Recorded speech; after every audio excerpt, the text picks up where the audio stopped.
Any idea of blindly advocating unselfishness is the greatest disdain and contempt for human laborers. 1.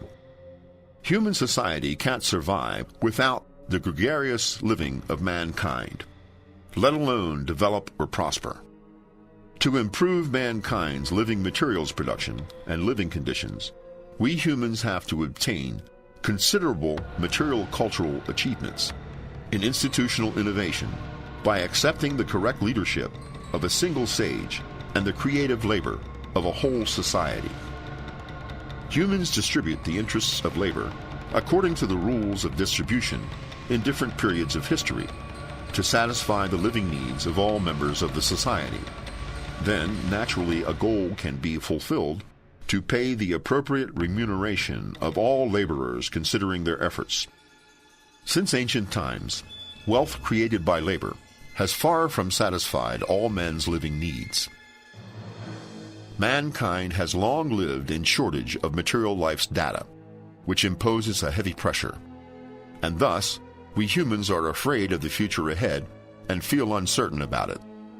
In real life, we are aware how important it is to occupy more living data, since it concerns the future of mankind. Under this scenario, mankind understands the paramount importance of storing living materials. From then on, our self-interest has emerged and developed so as to become what we see today. 2. In gregarious living, all humans care most about whether the result is in proportion to their effort and whether such distribution is fair and reasonable. Mankind is always particular about it. Various members of the society observe each other's efforts and results, compare their efforts or gains with those of others. This is the primitive and innate nature for humanity.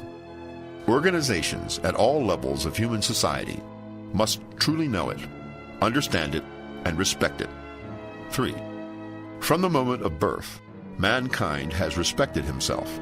Where there is no self-respect, there is no human life. The most important feature of self-respect is selfhood. In terms of gregarious human life, it refers to working less and getting more. No one would voluntarily choose to get less and work more, if not cultivated in terms of morality. Humans have long desired to work less and get more. This is a universal law governing the historic progress of human society. We must look at it, respect it, and command it in a fair and impartial way. 4. Over time, human labor has developed from simple to complex. The former is primitive manual work, while the latter is a combination of manual work and intellectual work.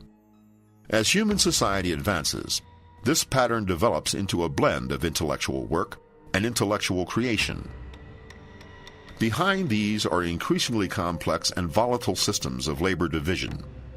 Any imbalance between giving and taking will lead to unease, irritation, outcry, shout, revolt, and rebellion throughout the human society. Any suppression or attack turns out futile and ends up leading to hatred and enmity. That would only tackle violence with violence. The rulers any rigid or wrong means in dealing this problem will put human society into the vicious cycle of abyss. 5. After several thousand years, mankind has not yet found the gateway to a well-balanced distribution system. Be it feudal, capitalist, or socialist, human society has no convincingly perfect system in this regard. Looking at the past, there are good systems as well as bad ones. Anyway, the tenet underlying all these systems is complying with basic human nature. Humanity comes first and foremost in this aspect.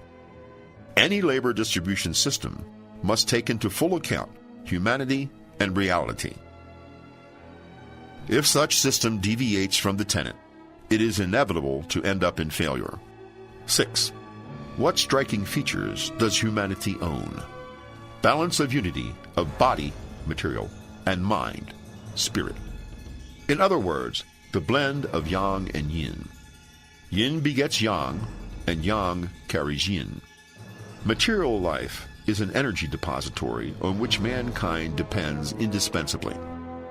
Material needs must be satisfied to make a human live.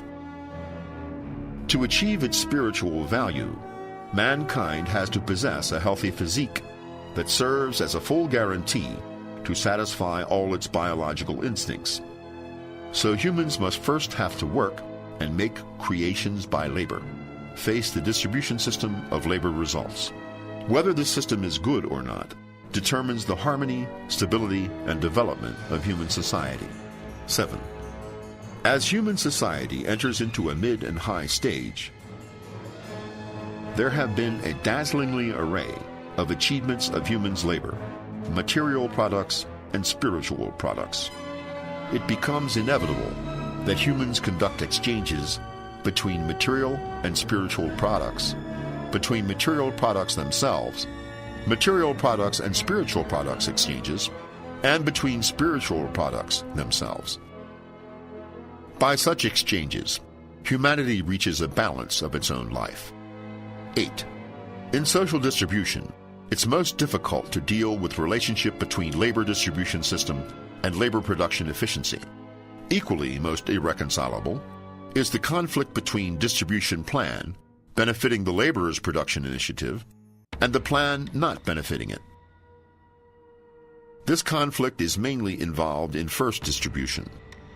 All classes of human society should not be overly particular about first distribution or even take second distribution lightly. All humans should realize that anyone's wealth finally becomes part of social wealth. As one consumes but a limited amount of wealth, all his life long, all the rest naturally belongs to the society. So mankind has to learn the way of striking a balance in this regard through the second, third, and fourth distribution. Any adventure in wealth distribution will cause social uncertainty and injustice, followed by one or more calamities. Seeds of hatred and strife will therefore be sowed in the hearts of all classes. As a result, the whole society will be thrown into a chain of mass rebellions. For several thousand years, all violent acts for balancing the rich and the poor have tragically ended up in failure.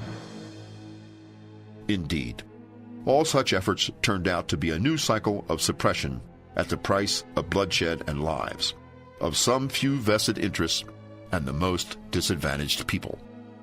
Before wild grasses are wiped, new sprouts emerge. How many times have these grasses thrived and withered? The strong always domineer, while the weak again suffer. When will their misery come to an end? At the advent of the truth theory. 9. Mankind should truly learn how to let the truth theory guide all the activities such as living and production. The Yin Mercy Corps will be a true guide to make future men transform from earthly creatures to cosmic beings. It will be a wondrous panacea for all the ills impeding the social progress. The Almighty God of the Yin Mercy Corps knows that humans fear no adversity, tribulation, power, violence, or sacrifice. What humans fear is heaven's destiny, justice, and truth. Any human or life will be bound to take the truth with all respect. He will voluntarily appreciate it, believe it, and observe it. That's because this is the heavens principle, the cosmic way, and the human path. Only by choosing such a path, led by the God of the Yin Mercy Corps, can humanity unleash its benevolence, loving kindness, and virtue, lighting up the sun, the moon, the stars, and even the whole universe. Only then can mankind fulfill its sacred mission as the cosmic Yin factor upon its arriving on Earth.